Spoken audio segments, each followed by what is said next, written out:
Good evening, everyone. Welcome to the annual Wesson Lecture in Problems of Democracy. My name is Rob Reish. I'm the faculty director of the McCoy Family Center for Ethics and Society, which is the sponsor of the Wesson Lecture on Problems of Democracy. The lecture this year is being co-sponsored by the Digital Civil Society Lab and by the Project on Democracy and the Internet, both at the Center on Philanthropy and Civil Society. Before I introduce tonight's speaker, Tim Wu, I'd like to say a few words about Robert Wesson and the purpose of this lecture. Robert Wesson died in 1991 at the age of 71 after a long career in foreign service and in academia. He served in the US Navy during World War II, and after the war, he taught at Bates College, at Oxford University, and at UC Santa Barbara. He was a specialist on the Soviet Union and on Latin America. Wesson wrote more than 30 books in political science, international affairs, about communism, about Latin America, about biology and the evolutionary process. And he ended his career here at Stanford with an appointment as a senior research fellow at the Hoover Institution.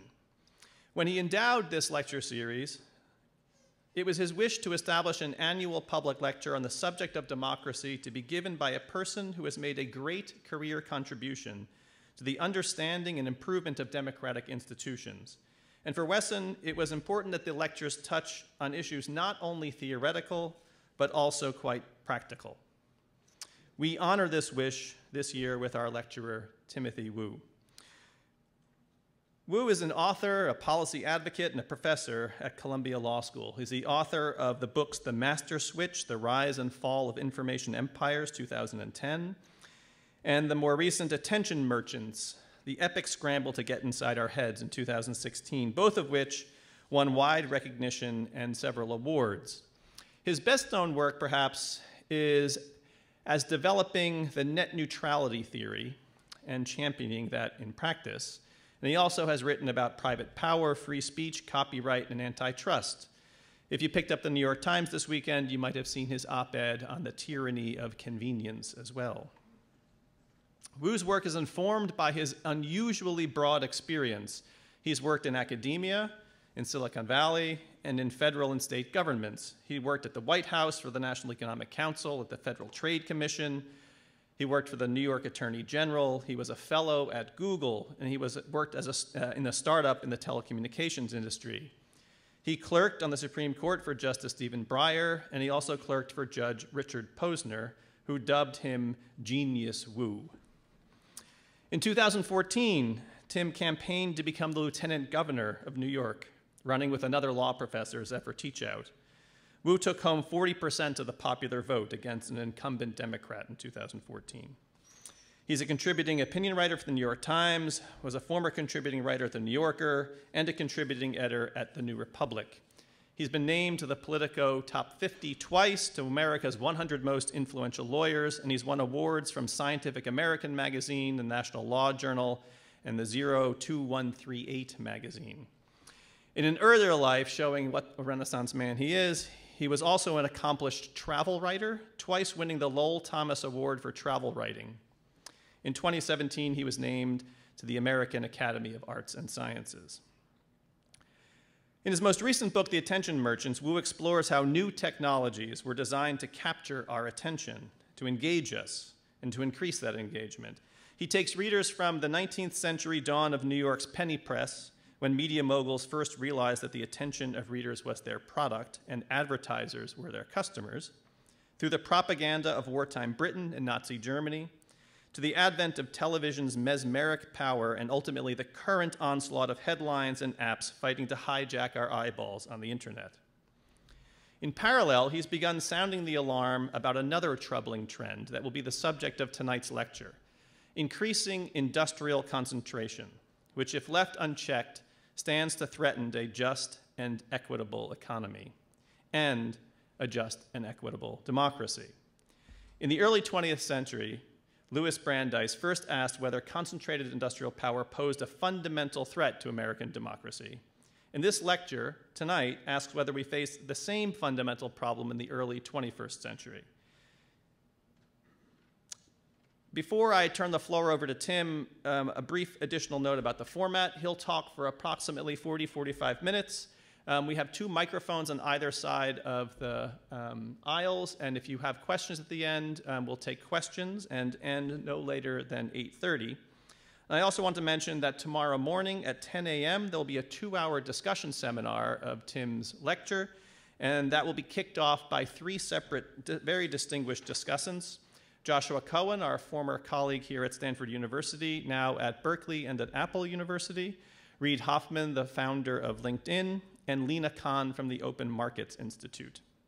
That's 10 a.m. tomorrow in the Perry Conference Room in Encina Hall. So, with no further ado, would you please join me in welcoming Tim Wu?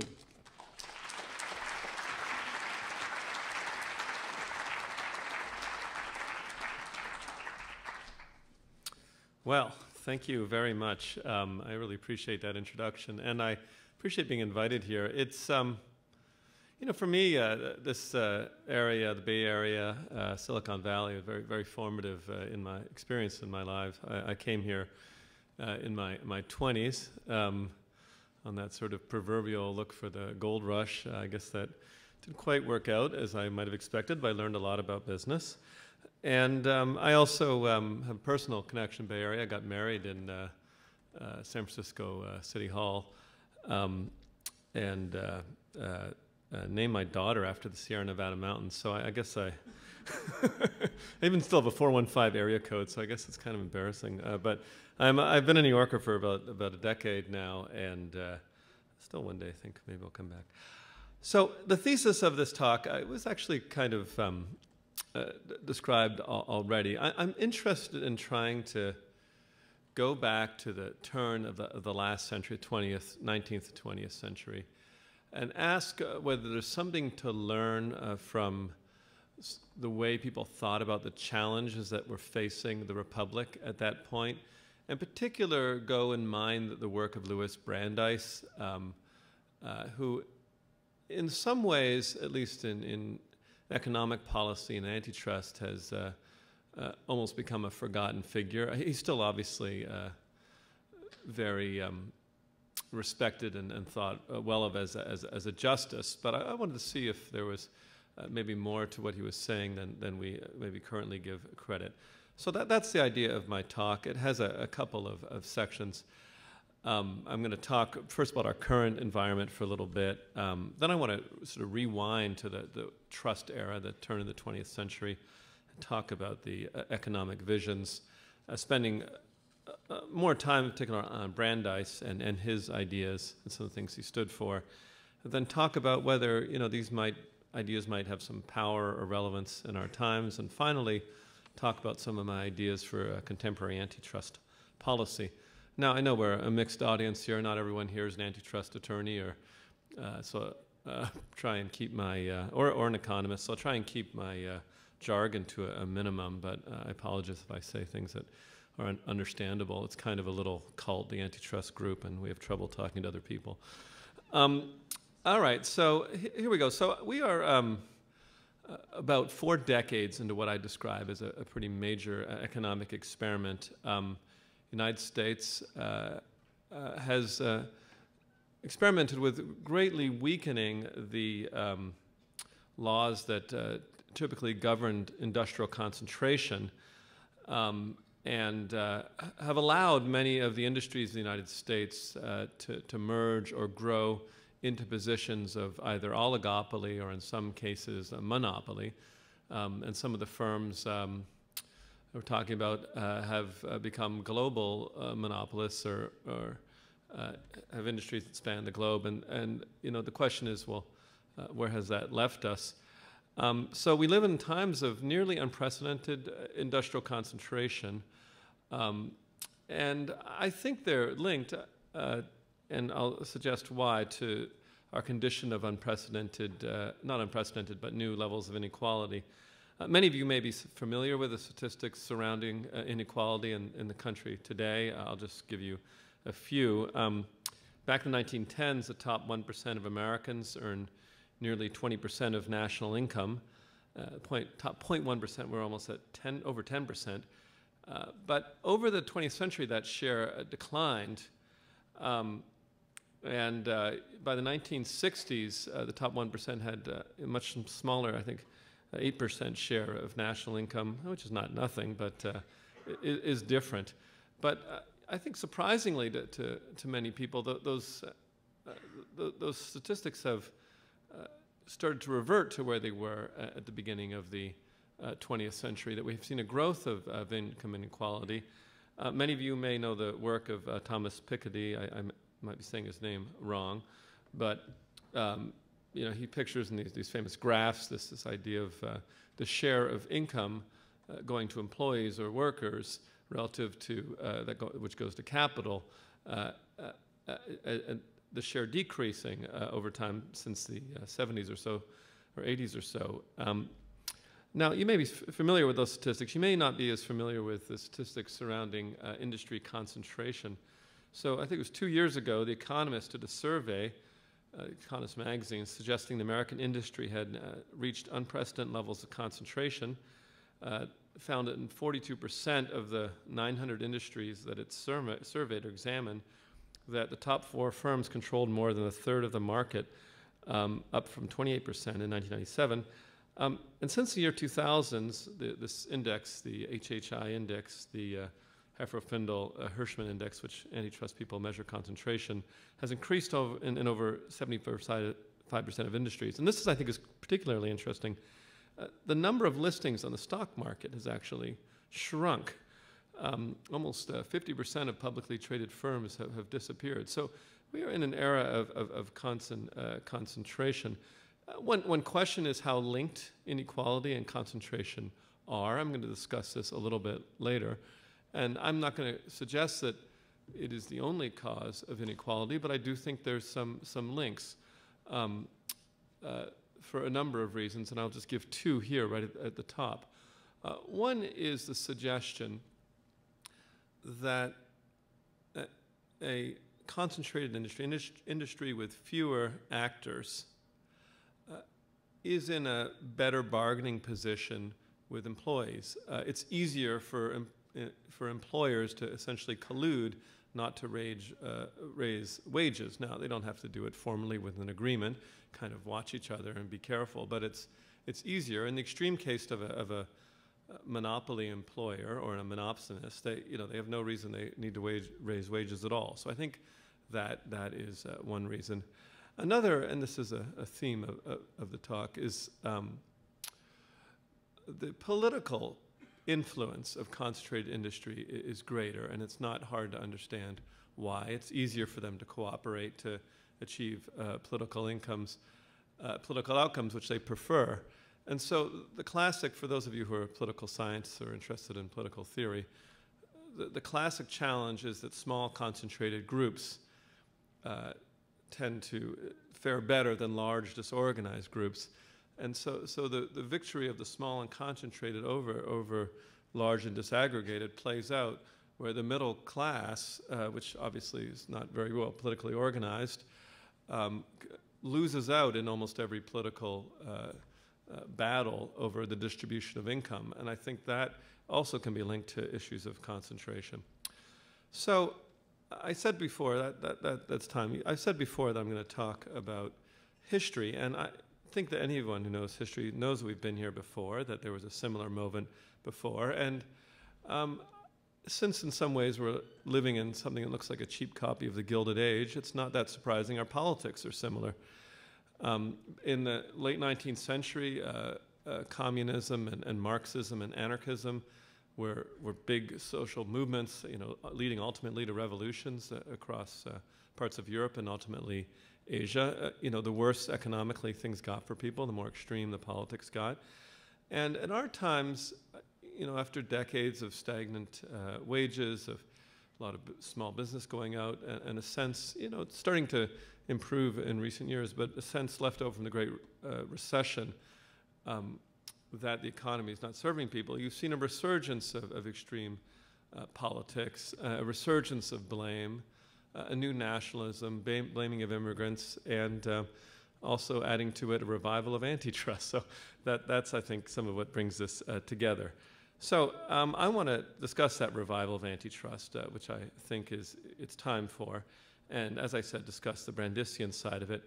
The bottom line for me is I think that the values of industrial liberty, the values of economic concentration are very important values, and ones that were repeatedly chosen by this country's political process, by Congress in acts in 1890, 1914, 1950, and also a contested presidential election.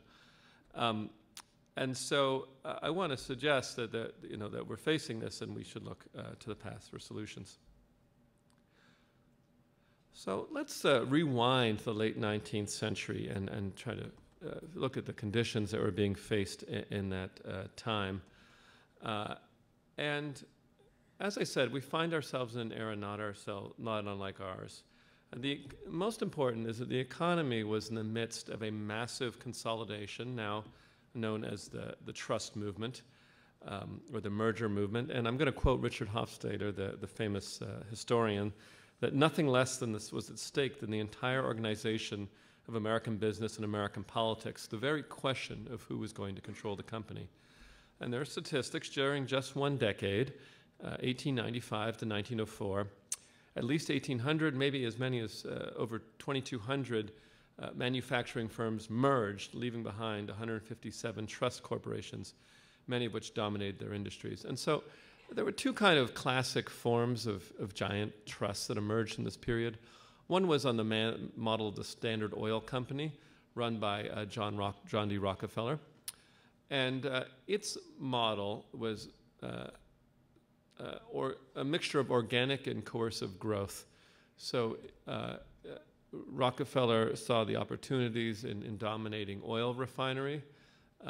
He used some of the power of the railroads and of exclusive cartels, both to grow his own size, but then also encourage others to join his company or face the consequences, and grew his company that way into this large monopoly over oil refining known as Standard Oil. The other alternative was a strategy pioneered by J.P. Morgan, the famous banker. His bank is still the largest bank in the United States and has, if I'm not mistaken, something like $23 trillion in assets under its control, which is more than GDP of about 5 or 6 major nations. Anyway, his method was slightly different. He would come to an industry like steel and put all of the major companies together into one industry-spawning trust, one monopoly, and that's what he did. And so this is what was going on, some mixture of both these forms, all of them in this corporation called the trust. And I want to talk a little bit about the ideology of the trust around that time. I think it's important. The people who were building these giant companies often describe themselves as doing God's work.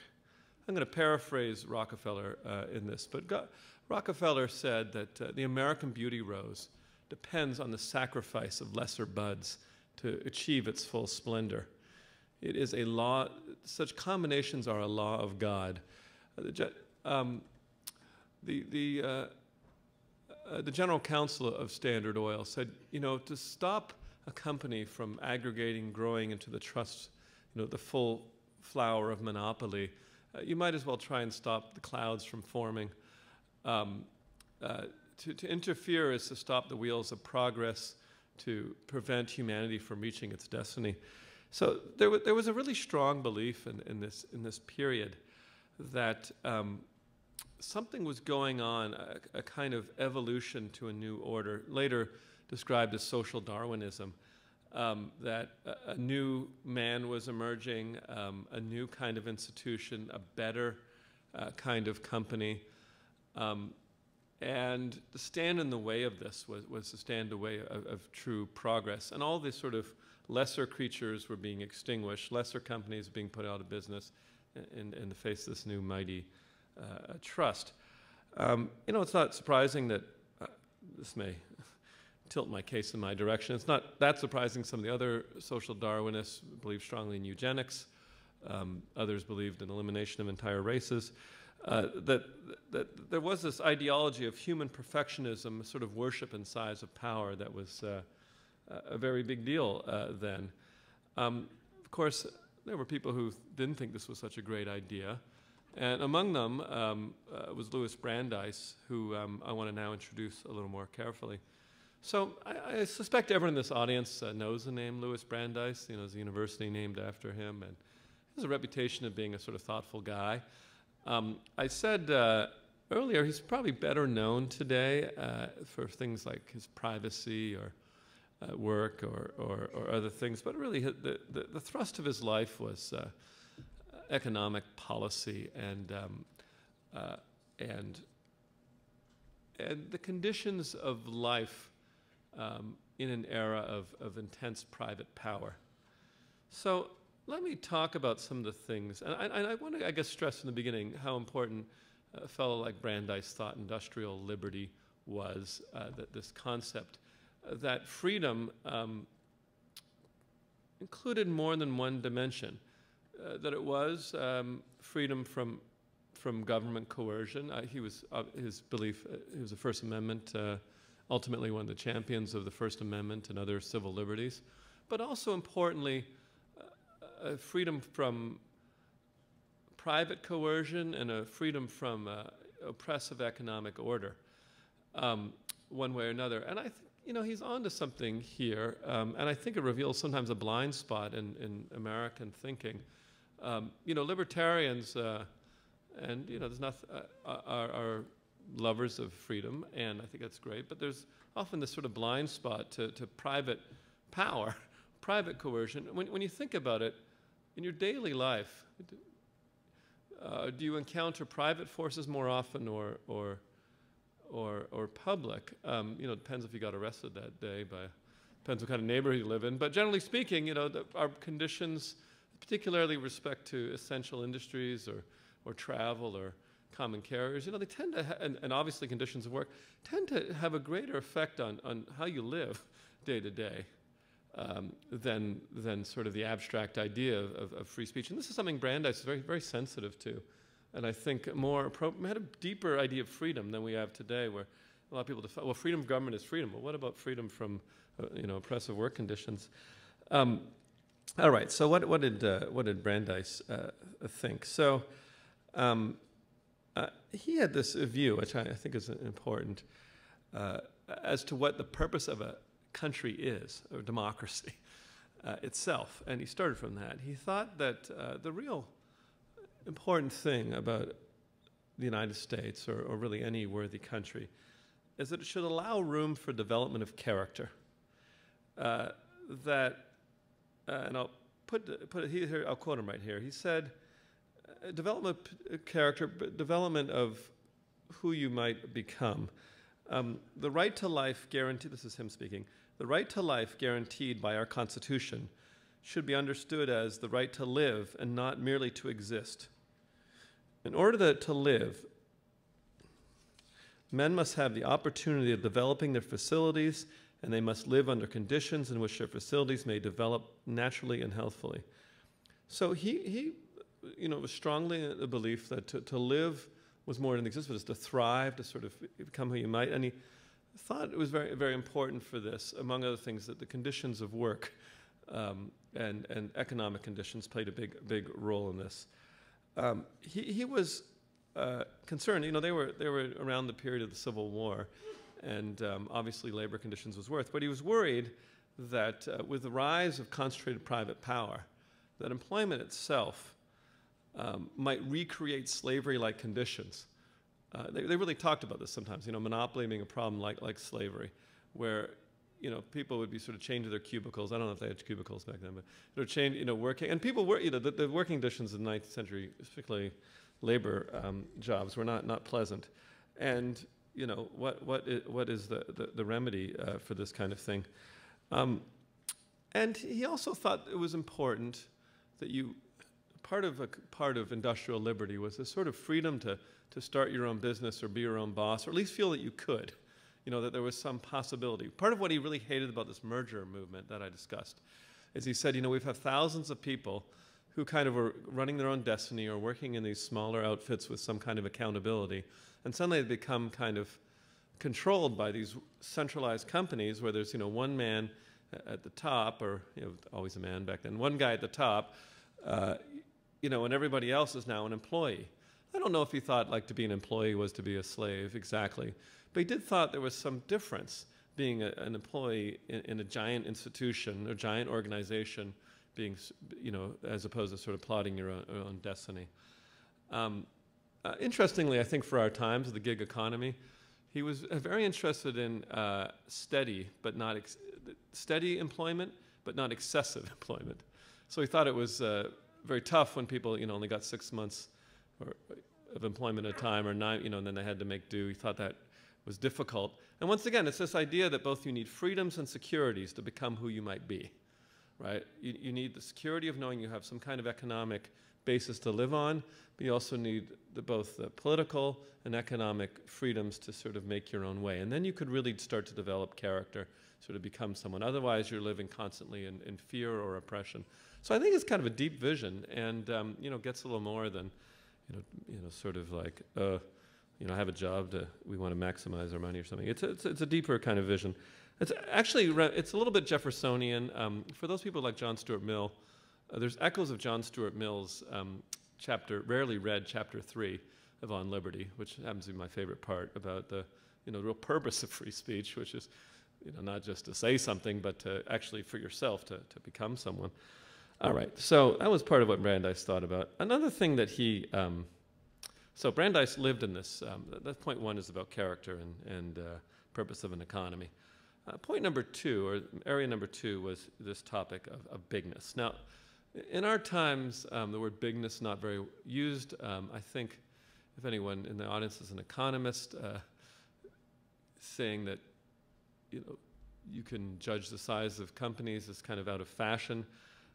So Brandeis lived in this period where there's all these consolidations going on, huge companies being built, trusts, and he became very suspicious of the claims being made of the progress and the deliverance and the greatness that these corporations would deliver for America. So some of this was economic. He thought firms would grow past their optimal size, that ego would drive them into empire-building exercises, and they would pursue glory and power for their own sakes, or maybe for the payouts to bankers and so forth.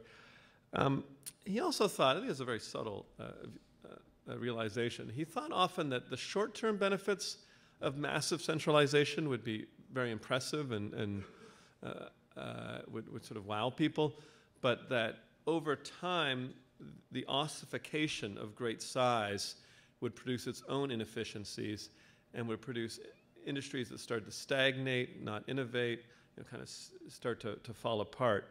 Sometimes I think about General Motors, which in the 1950s was praised as this paragon of efficiency, the largest company on earth, and couldn't possibly be better. And then by the 1970s was this sort of hulking wreck, couldn't adapt to the idea of, that cars could be smaller or more efficient. Eventually they did, slowly, but in very painful ways. And so I think Brandeis was onto something on that.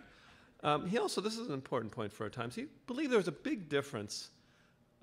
Brandeis sometimes parodied to be completely anti-business, but he was, himself a businessman. He loved small business. But he believed there was a big difference between organic growth, company, growing by adding people naturally, and growth by acquisition, sort of J.P. Morgan's stitch them all together and make something out of it type of thing. He thought the latter, he had questioned the motives of some of those giant mergers and the outcomes.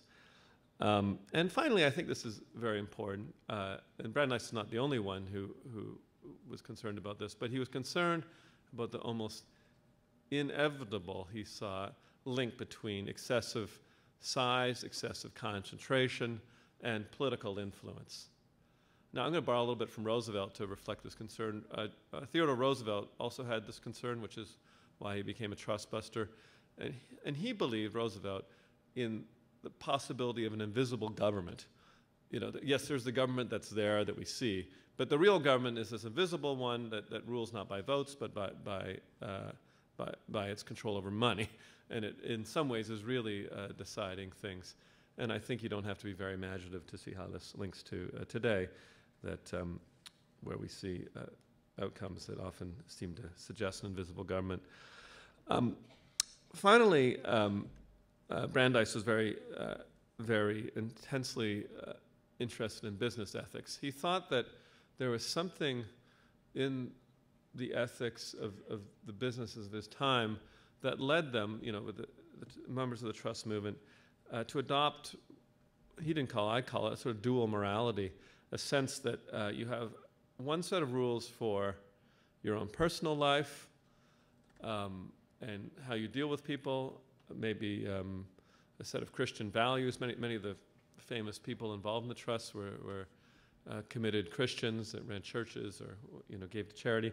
But in business, a completely different set of principles that were roughly anything goes, deception, fine, oppressive behavior, fine, even sort of more intense things like ordering your mercenaries to attack workers, fine. But I was reading J.P. Morgan's will the other day, and he said, "I commit my soul to God, convinced or certain that it is purged of all sin." That was his thing, and you kind of doubt that a little bit. Depends on your view on. J.P. Morgan also had a little bit of. If there were a Me Too movement in his time, he would have been in some trouble. He had a sort of dubious. But he had very compartmental. He's not now obviously business, but not the only compartmentalized people. So I don't want to. But he had a very, very, very clearly compartmentalized life. Like he had his family life and his house, and then he had his yacht where like anything goes. Anyway,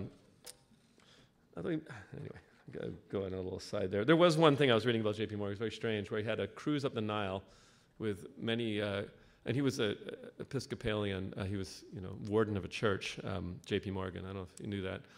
And he had this cruise up the Nile, which his biographer says, as was his style. He had many attractive women, and then a few bishops. So he kind of put it all together. That was unusual, but different times. All right, so Brandeis was strongly opposed to this idea of compartmentalizing business ethics. He kind of thought you should live by, it seemed like crazy, sort of the same standards. He believed business should operate according to, he said as a profession, which means he thought that, like doctors or other, they should sort of be called to higher ethical duties. And I'll give you a quote. The learned professions, he said, or maybe like professors at our best. So he said, to be an honorable profession, you should definitely reject financial return as a measure of success. You should select, or a profession selects as its test, excellence of performance in the broadest sense, including advance in the particular occupation, service community.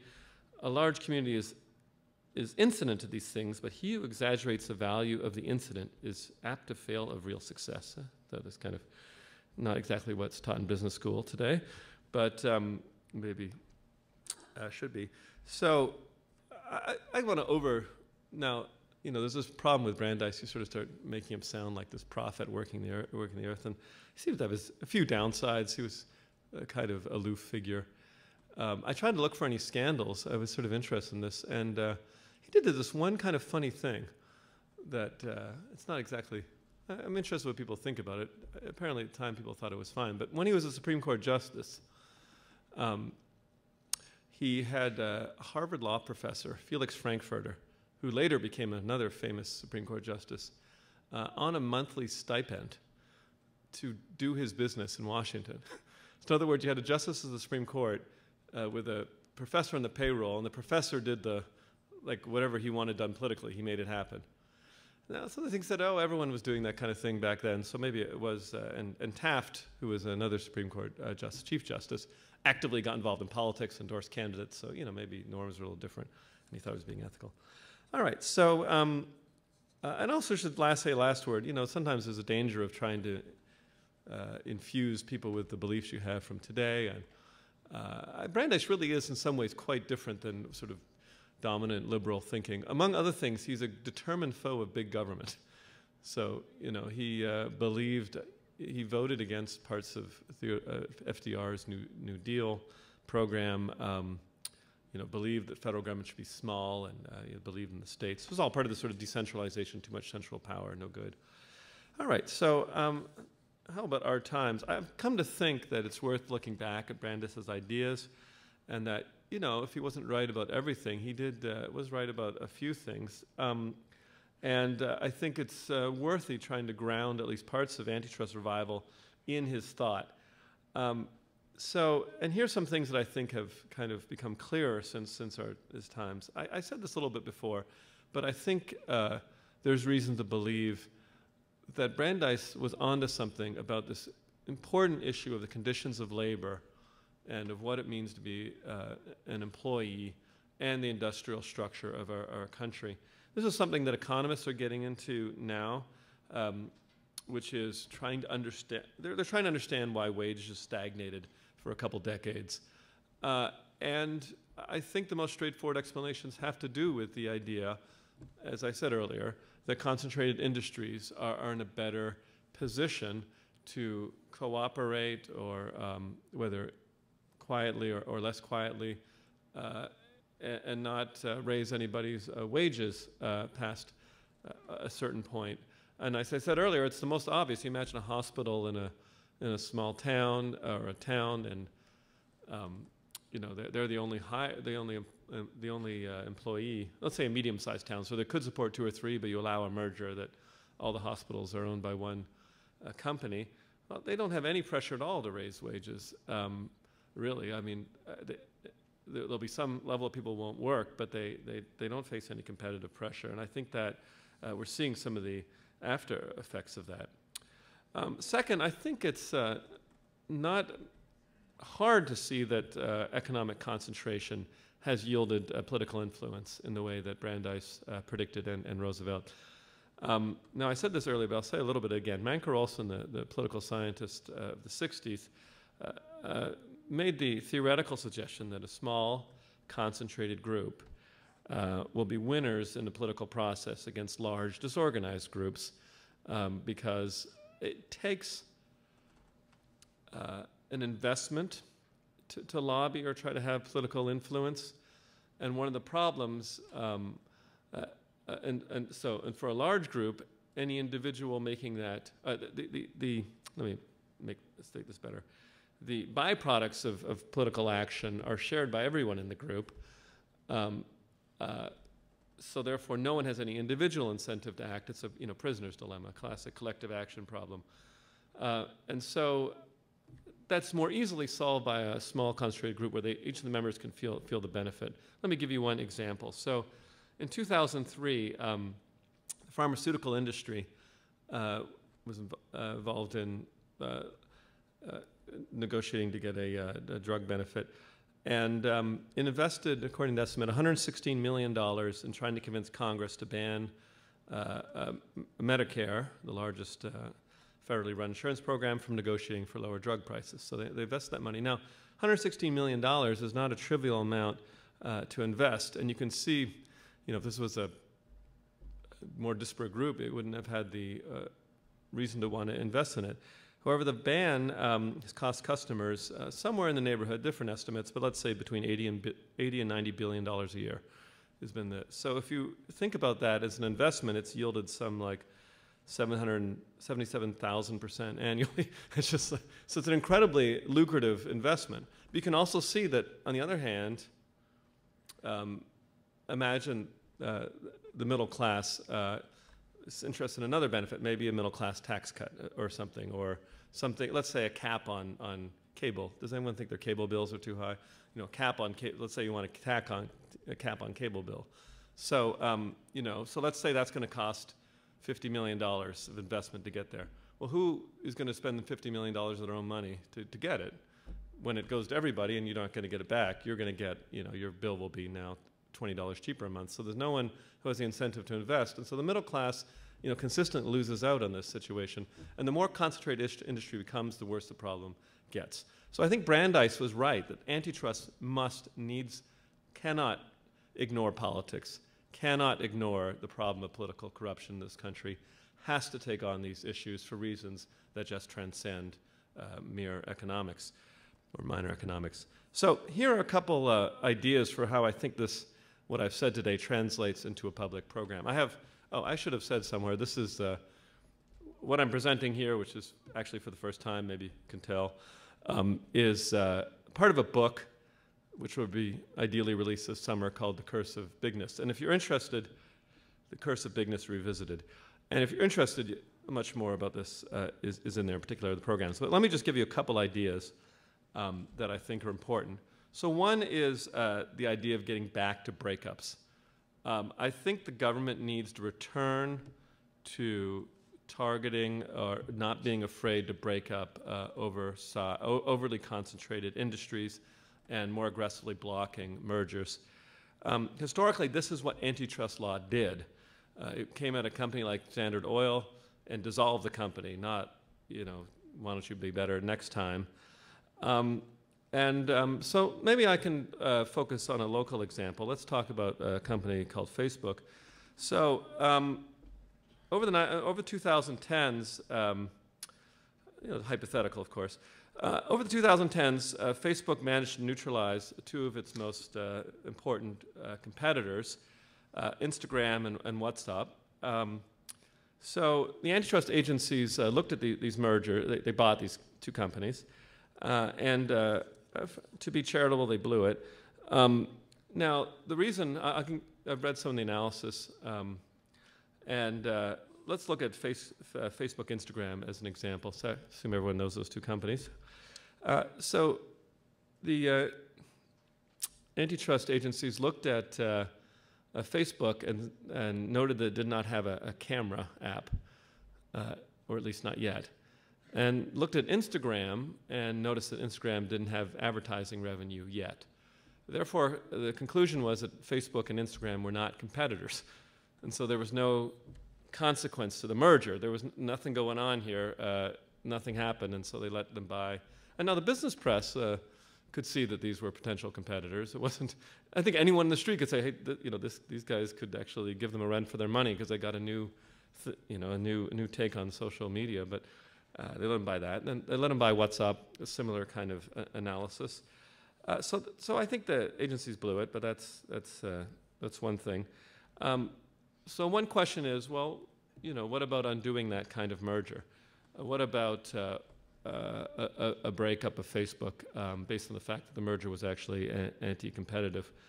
And I think we shouldn't be afraid of questions like that. I don't have the full analysis right here, but what would be the cost? I'm not saying there would be none. Obviously, the company wouldn't like it, but I don't think it would be like the end of the universe to have competing social media companies. I tend to believe competition works better. And I think it gets at some of these broader political concerns that many of us have. Once again, when you have a company with so much control over what people see and hear and how politics is conducted and what influence is, there's more concern having that centered in one entity. So I think one of the problems, now maybe the people in this room say that's no problem. I think in Washington, maybe this is changing a bit, but in antitrust circles, it's become kind of verboten to talk about breakups. It's very radical, create crazy ideas. Some of this, I think, is motivated by too much taking the idea of corporate personhood too seriously. You break up a company, you're not actually chopping a person into pieces. I don't approve of that kind of thing. Corporate units are actually separate companies. Obviously they don't always like being broken up, but it's not. It's not actual dismemberment. Another thing I think is important, and I don't have time to get into this, but is return to what I call the big case tradition. For most of the 20th century, the government took a fair run at some of the major monopolists. And some of the cases were criticized, but at least it was always this kind of pressure. You think about a case like the Microsoft case. Now I'm going to say good things about Silicon Valley. You think about Microsoft in the 1990s.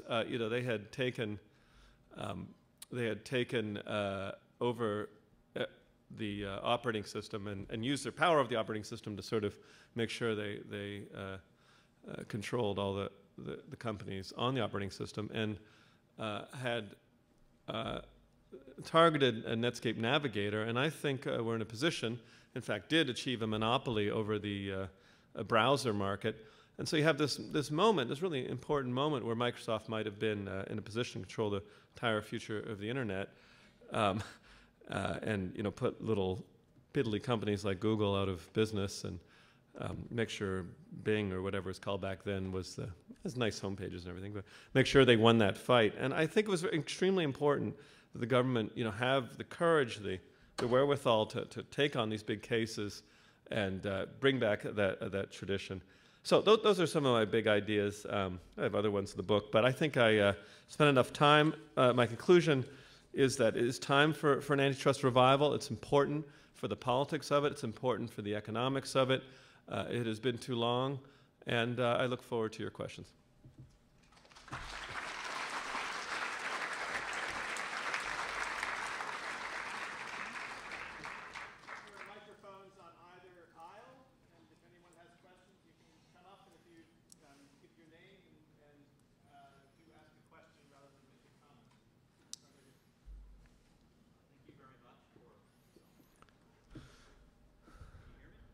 I can hear you, but I don't know if anyone else can. Thank you very much for Sure. the talk.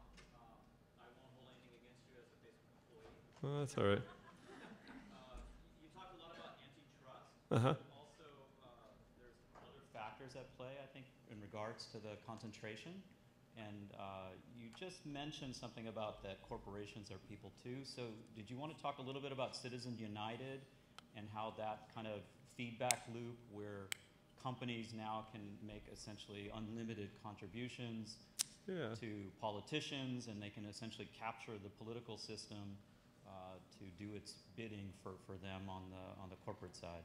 Yeah, it's not directly to talk about my talk, but I think you're right to notice that they feed off each other. So if you have greater concentration, therefore the achievement of higher profits, therefore more money to give people, and then you have the freedom to give to people, well, it all kind of, I think, increases the problem of political influence that I described, and I think that's kind of straightforward. But I guess I'm no great fan of Citizens United and I've don't think that I don't think corporations, with some rare exception, are appropriate holders of the rights in the Bill of Rights. Maybe I'm a bit of an originalist on that. But I don't think it's the only problem. I think that we have to, even if you reverse Citizens United, I think structure really matters. Economic structure really matters. And that we need to find ways to get this country back to the kind of more decentralized economy, some of the other policies that put I'm going to start like a politician, but that put the middle class in the driver's seat, and went back at this idea that America's founding principle was equality, that was really important. It's very striking to go back and read Tocqueville and say, the most amazing thing about America is no matter what walk of life people come, is they have this sense of equality. They're all in it together. They, in the frontier, there's no class. And you read this kind of thing, you're like, I don't recognize that place. And so I think it's related. How's that? So thank you very much. And as for work for Facebook, wouldn't you rather work for one company instead of a big conglomerate of all these other things? You don't have to answer that. But I mean it. Like when I worked at a company, I don't want to put you on the spot, but I think there's an ossification that happens. I've worked at smaller places that became too large, and I don't think it's really great for anyone. Now, maybe Facebook likes having all these other companies. Maybe it doesn't want it, but I would prefer to be like a leaner operation myself. Yeah. Tim, can you give us a sense of what your priorities would be for dealing with internet platforms at the scale they've gotten to today? Hey, sorry, my priorities would be for... from a regulatory point of view, what would you do if you were in a position to wave a magic wand? Oh, boy, that's a big question. With all of American industry or just the tech? No, just because I would say that I'm not. I have, as I said, I already called for the breakup of Facebook, but I would also talk about. I'm going to deflect slightly the question and say there are also very concentrated industries that are not tech, and sometimes tech gets a little bit of a they're extremely powerful, extremely aggressive companies, and that's why I think they're a cause of concern. But I would also point other industries like the airline industries, like pharmaceuticals, where there's also a lot of, and other industries people haven't heard of. That's one problem, is that sometimes the concentration will be some place you haven't heard of, like some random medical device or the hearing aid industry or something like that. But what, I guess, can be accused of dodging the question. I think it's time to think about some of these questions. There's a member of this audience, Lena Khan, who put a paper together that proposes that the most essential platforms maybe should have some structural separation. That is to say, a company like Amazon maybe have some limits on the degree it can compete with the people who are on who depend on its platform. And I think it's time, I think that the conversation is open. And I guess I'm resisting the question because it's so hard that it's hard to give like, okay, here's my answers. They're very specific to every company, and I don't like breakups that make the product worse. Maybe I'm different than Brandeis in that way. So I don't want to answer like, I don't have no golden rule, but I think that we do need to take this kind of growing power seriously across all these different industries. Just picking up on your last point about making the product worse. My question is about to what extent the law can make these judgments. Back in the round of the Microsoft antitrust litigation back in the late 90s, Bill Gates argued with some plausibility that the integration of the browser into the operating system was important for providing a better experience for users.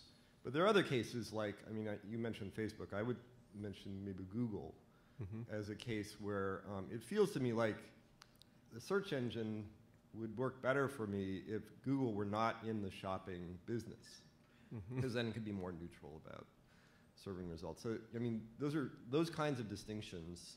Is that really the kind of thing that you want antitrust law to do? I'm saying, well, one thing I'll say is once you say that that there are certain decisions the law is not allowed to make, you've basically given up on democracy for parts of society, right? If you say, well, you can't get near this question because it's too complicated, well, then are the people ruling anymore? That's sort of a baseline question. The idea of majority rule and of popular sovereignty is people can even make bad decisions if they want to. I'm not saying they always should, but they should have that right if you believe in a majority rule. That said, I don't. Well, let me say, having worked in government industry and nonprofits, I don't think any group has some kind of monopoly on wisdom or understands all the answers. I remember when I moved here in Silicon Valley, in the late 90s or 2000s, I had sort of been in Washington for a while in the Clinton era, and there's like, government doesn't know what it's doing, and the private industry has the answers. Now, I came here, and I was like, these guys don't necessarily know what they're doing either. Now, maybe it was a company I worked at sucked. Maybe we were like sort of a operation, but it wasn't, like there was some monopoly of genius sitting in private industry. And private industry has its own very powerful distortions from what would be, ideal behavior, predictable. So I'm not saying government is the first resort, but part of what I'm talking about here is, let's talk about the problem of excessive size, industry concentration. So, at some level, the company can limit its own growth. At some level, the market could limit it. But if all else fails, and you have a company that's never going to be dislodged, just taking over an industry and stagnating, in some ways you have no choice. This was, I think, the AT&T, the lesson of the AT&T monopoly, AT&T breakup. AT&T had immunized itself from market forces permanently. There was no challenging AT&T at its height in the 1970s. It had government on, in the 60s, it had government on its side to destroy its competitors, even kind of little dudes like making the answering machine or something. They were finished. It was basically part of government. So in those kind of situations, you really have no choice but the law, and that's I think an important thing to remember. Go over there. Thank you for your talk. I wanted to hear your thoughts sort of related to the last question on the argument that social networking companies in particular, because of network effects, are natural monopolies. So it's not just that they do a good job by taking on these different capabilities, but that we would all be worse served if we were to break up and not have the network effects. So it's a good question. So the question is, at some level, is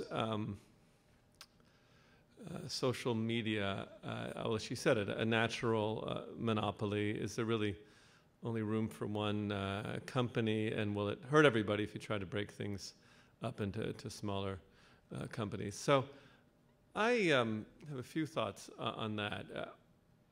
One problem with calling something a natural monopoly is become a self-fulfilling prophecy. If you say it's true and it becomes true. People thought that about telephones. We have 4 competing phone companies. Maybe better to have more, but we have 4. And so it's like not impossible. It really can be exaggerated, I think, as an argument to let too much go on. On the other hand, this is going to be a little bit one hand, the other hand. Sorry about that, but I guess there are points where you keep hoping for competition in a market, and it doesn't seem. This is from kind of a policy perspective. You hope that something will show up. Nothing seems to be happening. This is the situation we face in broadband. So since I've been in broadband policy since the 90s, everyone has been saying, okay, wireless is just around the corner. Any day now, there's going to be like laser beams coming in your windows. Or when I was in Silicon Valley, there really was a company that had robots that were going to crawl through the sewers and come in your toilet with fiber optic cable. They were going to wire America. So everyone was saying any moment now. And then it was like Google Fiber is going to take over, and these guys are all done and forget it. Google Fiber is going to conquer the universe, and then that didn't quite work out. So you know what I mean? At some point, maybe you have to say, all right, well, this is it. But I think you got to wait a long time before you accept that outcome, given the disadvantages of accepting natural monopoly. And I don't think we're there with social media. In fact, and I don't see the, I just don't think. Look, I mean, there are. It depends how you define social media, but at least there's Twitter, there's Facebook, there's Snapchat, there's Instagram, there's WhatsApp, there's whoever. Oh, Google Plus, wasn't that a thing at one point? So there's these, there is these companies. It's like a little premature to declare Facebook the natural monopoly and nationalize them. Maybe they'll do that in Europe. That was a Europe. Going on here, back in the 1910s, since we're talking about history. Europe's response to this idea was to nationalize all the natural monopolies. So maybe they'll nationalize Google Europe. You'll have a Google Europe competing with a Google USA. That would be interesting. All right. Oh, this side, yeah. Hi. I have a tactical question related to this tension between a fear of big government versus fear of big business. Yeah. How do you prevent the antitrust authorities themselves from being captured by the invisible government? Is that even a problem? Well, we saw that happen already. So it's hard to prevent, frankly. It's hard to prevent. It is possible that. So how does capture happen? Having worked in government, I'll get a little more. So it captures a model, but how does it really happen? It happens when people in government. One of the ways it happens is that people in government see their future employment prospects is closely linked to their time in government and how they behave there, and that's a particularly dangerous thing in regulatory agencies like the Federal Communications Commission, where most of the lucrative jobs out of that place are working for one of the telecom or cable companies. And so you're sitting there and you're a commissioner chairman. You think, well, do I want to work at a think tank for $100,000 or work for the cable industry for $2 million a year? And it's with that difference, it affects people. The way that the way that antitrust agencies, I think, try to safeguard that against that, and I'm not saying they're perfect, is to be much broader. They cover the entire market, so there's not one industry who's their client. I think that's very important. I think it's reason to have broad-based. And they're adversarial and litigation focused. They're not trying to curry favors. They're trying to hunt them down. And the good lawyers, the best ones, develop a reputation like big game hunters, where they've brought down some big guys. So that buoys their reputation. So those are ways. They're not perfect. Ultimately, I think John Adams is right that we can only rely so much on any system and trust in the virtue of the people you have in government and trust the, vote for people, vote for presidents of good character and high moral standing, and hope that they appoint people similar, to who will do their job, because you can't, really there's no, at some level, no substitute for internal ethics. And obviously we've taken that advice very carefully. Thank you for your presentation tonight. So my question ties into your Facebook example, just kind of a working example here. If as you argue, presumably argue that Facebook should be broken up, Sure. Because it's not in alignment with Justice Brandeis's values and so forth on antitrust. If, right? Okay. Might it be that there's another approach to antitrust? This doesn't have to be, say, per se, a legal matter, that there might be other approaches, say, for example, the government could take to incentivize a company to achieve the values that you talked about with justice, coming out of Justice Brandeis. And the particular example I have, for example, working at Apple, one of the things Steve would say from time to time is like, we're a large corporation and so forth, but we operate as a startup. So might it be that you, as the government, could incentivize Facebook to act in certain ways that achieves those values without actually filing an antitrust suit and going down that path? Yeah, that's an interesting, I have a couple of things to say about that. So let's stick with Facebook as a good hypothetical.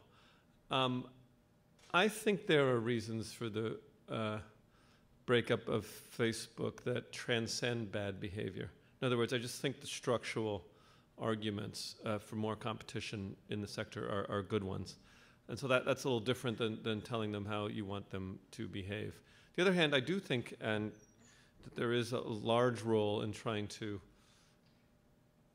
tell or kind of encourage companies to behave the way you want them to. As far as I could tell, that was basically like most of the job of the White House when I was there, was kind of giving that kind of messaging as to what you expected out of companies.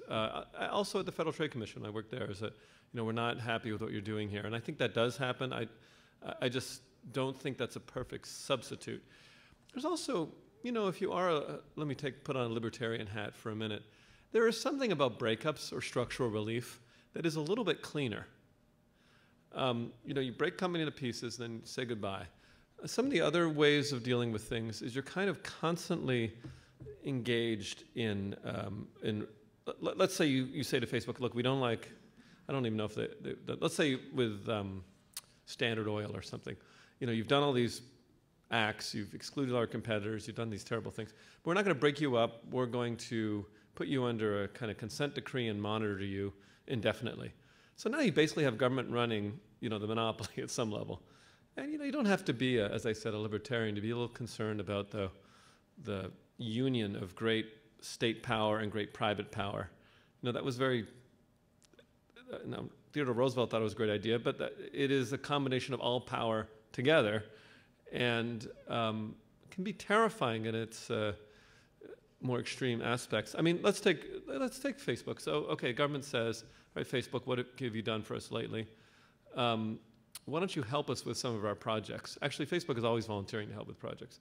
So why don't you, the ones that sound good, but why don't you help with us with our projects, as to, what kind of ideals we think are important. Now it's this administration. We want you to sort of make sure people are afraid of China, or, that America's values are, you can see where it gets very dangerous to have this kind of cooperation. And of course, Facebook knows, has a lot of information about people, and the government doesn't have trouble spying on people, but it adds to the problem. So I have some hesitation on those grounds as well.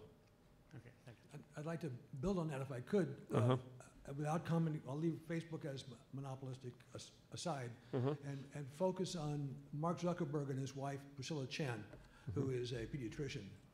And I have been working, in addition to my work here at Stanford, I've been working many years on the issue of expanding affordable housing for working families on the peninsula, even though that sounds like an oxymoron. The Chan-Zuckerberg Initiative is one of the major backers building housing affordable to working class families in this area, and they're going to have a huge impact on these working class families. The Rockefeller Foundation has had major impacts. The Carnegie Foundation, major role in expanding libraries at universities, and then a 19th century monopolist who built his wealth on the back of Chinese laborers, Leland Stanford. Given the tragedy of the loss of his son at age 14, his only child, and by the guidance of his wife, said, now it's our job to educate other people's children. And for the first couple of decades, it was free, it was coeducational. My great-grandfather had 5 children in the 1890s of college age. He sent 3 of them to Stanford, one of them my grandfather. Based upon my grandfather's educational success, I have had my own personal educational success in academics. And do I have Mr. Stanford, the monopolist on the back of Chinese laborers, to thank? And does this forgive anything for this pattern of philanthropy from monopolists? Yeah, it's a great question. So Andrew Carnegie, as people probably know in this room, wrote this book, pamphlet, the Gospel of Wealth. And Carnegie was, so his view is you should make a lot of money and then give it away. And, he did that. Part of his view seemed to reflect this struggle. Carnegie did a lot of things that are difficult to defend. Earlier in his career, ordering armed attacks on union workers, for example, massacres of people and stuff like that. But then he created these things in a sort of I think that now there are people who are counterexamples. There are people who make their money and keep it, and build sailboats or things like that. I'm thinking of another local figure. I guess he's added to the America's Cup a little bit. So America seems to have evolved, the system where we allow monopoly profit, and then we keep our fingers crossed, that the billions that are accumulated through a private tax will be spent in good ways. It is a private tax, right? Basically, if it's an essential good, everyone has to buy it. When you accumulate, these extra billions of dollars of monopoly profit, you've taxed, and you're basically a private government. And so, I think it's worth celebrating when government, when the private government spends on unworthy projects. But probably don't really have a guarantee of that happening. But no, I obviously wouldn't begrudge people spending it on good causes. I'd also add to that previous comment that the work of Rob Reich, who is a political scientist here at Stanford, is very relevant to that question in terms of looking at the ulterior motives of philanthropy by a lot of rich people or corporations. Mm-hmm. So my question is, earlier you mentioned that right now, similar to the Gilded Age, there were a lot of people who were very sympathetic or even supportive of the ideas of anarchism, Marxism, or communism. And so I'm wondering if right now that this is happening, this is the aftermath of the 1970s and Reagan and the quote-unquote neoliberalism.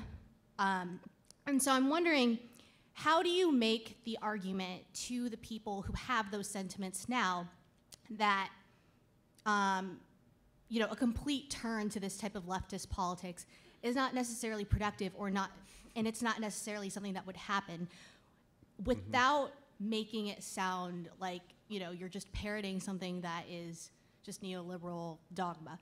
I think part of the problem is that there is no linguistic universalism that we've argued, that we can agree on.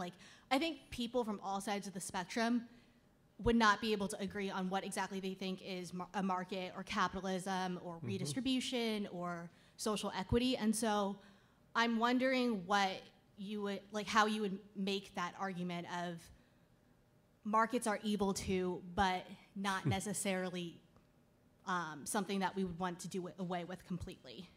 So you're exactly right that the one of the reasons that the antitrust law got started at all was, and maybe why it passed Congress, maybe why Roosevelt supported, is they saw it as an alternative to Marxism, anarchism, as programs. They had their doubts about those programs, and they said, another thing as well. So I'm saying this has been done before. There's of course a problem of channeling. Maybe it's I would hate to have all this kind of popular sentiment channeled into like, oh, we added a couple lawyers to the antitrust division or something like that. It seems kind of too weak. But I think it is worth, maybe I recommend reading my book and getting interest in this idea of industrial liberty and the deeper concepts of what an economy can do for people, right? And this, because I think, maybe I'm alone in this. One of the things I think Brandeis is very appealing about his ideas is his recognition of the sort of dignity of craft and of work, and the idea that career can be an important part of self-development, and that I think is there's a lot of things that the socialist and Marxist projects missed, not among them the importance of freedom and the importance of meaningful work. And so, yeah, I haven't quite got to the end of this, of creating the exactly packaged program, but I do believe that there is an enduring set of principles here that we should start to understand. And I wish I'm going to practice and try and get better at explaining these principles. Thank you. Thanks. Tim, yeah, over there. As you know, antitrust law in the United States intervenes only when it is determined that the defendant has engaged in wrongful conduct. Right. And I completely agree that once you get to the remedy stage, a breakup or some other kind of structural remedies, and for many reasons, often preferable to a conduct remedy. And as you know, the government originally sought a breakup remedy in the Microsoft case. Right. But you're going beyond that. I think you're clearly saying that we should break up companies because they're big without needing to find wrongful conduct, what you might call it no-fault divestiture. Now, the problem with no-fault divestiture, obviously, is that you're punishing companies for their success, you are deterring other companies from trying to be successful, and you may be sacrificing the attributes of the company that enable it to be successful, the efficiencies that come from that. Now, it doesn't mean that no-fault divestiture is wrong in principle if there are countervailing benefits. But the question, which I'd like you to articulate, if you can, maybe more clearly than I've heard it so far tonight, is without applying it to doing the difficult factual work of applying it to any individual company, what are the criteria for determining when these potential costs and risks of no-fault divestiture might be warranted and when no-fault divestiture might be warranted? It's a very good question. Now, I have hemmed and, so I'll be honest in this book, I've hemmed and hawed on the no-fault. This is an internal to antitrust question, so I gotta, you have people allow me some jargon here. I've hemmed and hawed and hesitated on this question of no-fault divestiture, in the sense that in some ways it comes from an economist's instinct. It's divested a little bit from this Brandeisian idea that the companies reveal themselves through their unethical or immoral conduct as being, the kind of bad trusts that you're more concerned about. Whether you think that's right or not, But when Donald Turner proposed this stuff with his co-author, their idea was, one of their ideas was, well, why do we care about whether they've done bad stuff? We know that monopoly is harmful. We know that it costs a lot. So I have some ambiguity. I became a little influenced by the Market Investigations Authority that the United Kingdom has, where they've taken on their own no default, and so far I've had relatively good results. Even Bill Kovacic, to my surprise, who is the former FTC chair, suddenly has taken the position the United States should have the same thing.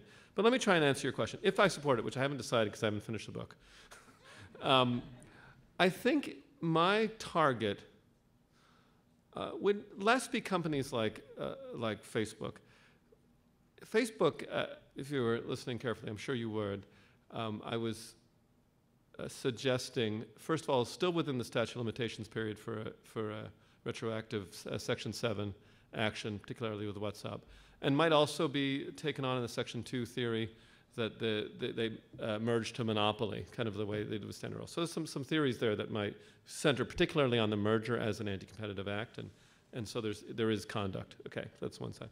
But if I was going to have a pure, no-fault market investigation style, I would be less interested in companies like Facebook or sort of growing companies, but more the sort of, I guess you'd have to call them Alcoa-like companies, where you have a company that sort of, some reason, maybe 20 years have gone by, and they show very strong signs of complete immunity to any sort of competitive forces, and nothing seems to be doing anything. And then I think they'd have to have a chance to defend themselves and suggest that, in fact, the reason that they're alone in this monopoly position is that, in fact, they have a better product, they're more efficient, they've stayed there. But at some point, I think maybe I'm designing, there needs to be something, I think, some backstop, something that allows something like the AT&T breakup, which had some conduct, I'm not going to deny it, but maybe some of that conduct was an excuse to get at the more serious center of the problem, which was 70-year-long monopoly, no signs of change. And those are the kind of things I would weigh, if that's an answer to your question. So that was definitely more jargon-filled. Sure. Hi, thank you very much for your insights. Niall Ferguson, who is also a fellow at the Hoover Institute, recently wrote a book called The Square and the Tower, which is the evolution of network systems from the 16th century, from the Freemasons to Facebook. Mm-hmm. He's very critical of companies like Facebook, concentrated companies, Google, but concedes, and is I think something that you concede on as well, is that in suggesting that decentralization causes political friction. So the question is lack of cohesion necessarily a good thing when it comes to issues like climate change, which an overwhelming amount of these big companies advocate for? And would this lack of cohesion cause political friction, which perhaps outweighs the benefits of actually breaking up these companies? So wait, I'm not sure I understand the question. I missed the part where we got to climate change. Right. So the fact that these companies are centralized Yes. puts them in a better position to advocate for issues that concern mankind. For example, climate change. For example, poverty. Right.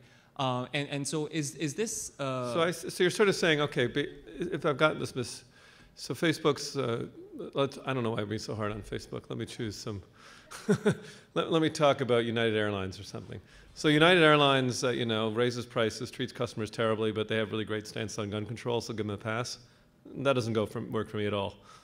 I just think I'm not interested in, I guess I just don't think that, that doesn't work for me at all. I think that the concerns are too important, and it's too easy to sort of adopt positions that don't have any effect on your bottom line. And frankly, not really be that, ultimately this is supposed to be democracy where people are supposed to matter, not just companies and their political influence. So no, I'm not moved by that kind of sentiment, but thanks for the question. Thank you. Yeah. Tim, I was really struck by your discussion of de Tocqueville and the fact that in America today, I think a lot of people feel like, wait a minute, we aren't really equal. And obviously the 2016 election saw a great deal of talk around the decline of the white working class in America in terms of economics. I guess my question is this. I do think that that's a very important problem. For something like the economic decline of the white working class, what percentage of that would you attribute to lax antitrust versus globalization, other factors, and the like?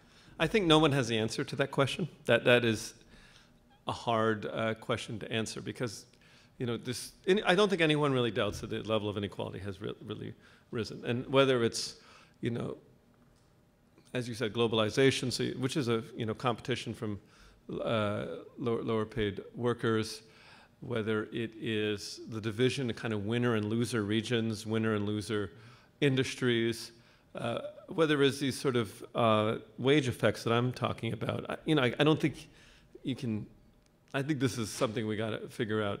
But I do think that the link between concentration and inequality isn't something we've been really seriously talking about.